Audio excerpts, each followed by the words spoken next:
धतूरे का बहुत अच्छा क्रम है महाराज। वो केवल शिवरात्रि के दिन करने का होता है। कहते हैं जिसका व्यापार ना चले, व्यवसाय ना चल रहा हो, बहुत ज्यादा कष्ट में जीवन निकल रहा हो और बहुत ही ज्यादा तकलीफ हो रही हो, तो धतूरे को हल्दी में डुबोकर शंकर भगवान को शिवरात्रि के दिन रात को 12 बजे समर्पित करें।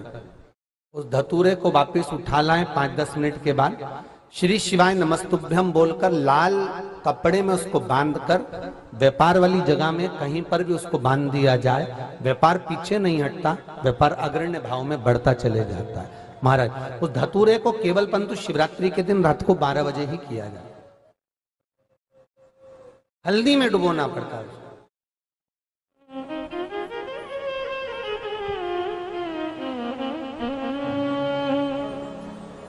यही प्रमाण एक क्रम में और है महाराज जी। लिंग पुराण कहती है, मान लो किसी व्यक्ति को कोई एक भारी बीमारी हो गई, बड़ा रोग हो गया और वो रोग डॉक्टर कह रहा है कि ये ठीक नहीं होना है, बहुत तकलीफ उसमें है और कष्ट ही कष्ट है, वो ठीक नहीं हो रहा, दवाइयां लग रही है, गोलियां खा रहे हैं। तो महाराज उसका भी वर्णन है। 7 धतूरे, कितने धतूरे लेना है? 7 धतूरे। कोई सी भी शिवरात्रि से मतलब महीने में एक बार शिवरात्रि आती है, प्रत्येक महीने आती है। किसी भी शिवरात्रि के दिन 7 धतूरे लेकर, एक धतूरे में मौली, लच्छा, नाड़ा लपेटकर चंद्रमौली भगवान का स्मरण कर उस मौली को लपेटकर 6 धतूरे में हल्दी लगाकर शंकर भगवान की जो जलाधारी है, जलाधारी में आपको पहले भी वर्णन किया है, शंकर भगवान का ये शिवलिंग है, ये जलाधारी है, ये भगवान का जल निकलने का स्रोत, चरणारविंद का भाव।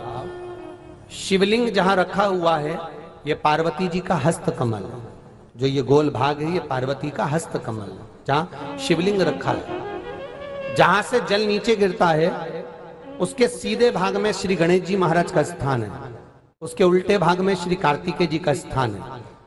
जलाधारी के सामने एक मोटी सी लाइन होती है, कहीं सांप बना होता है, कहीं स्थान बना होता है। जो मोटी सी लाइन है ये शंकर भगवान की सबसे छोटी लड़की अशोक सुंदरी का स्थान है। जलाधारी के ऊपर जो 3 टेकी लगी है ये भृगु ऋषि का, भृंगी गण का स्थान है।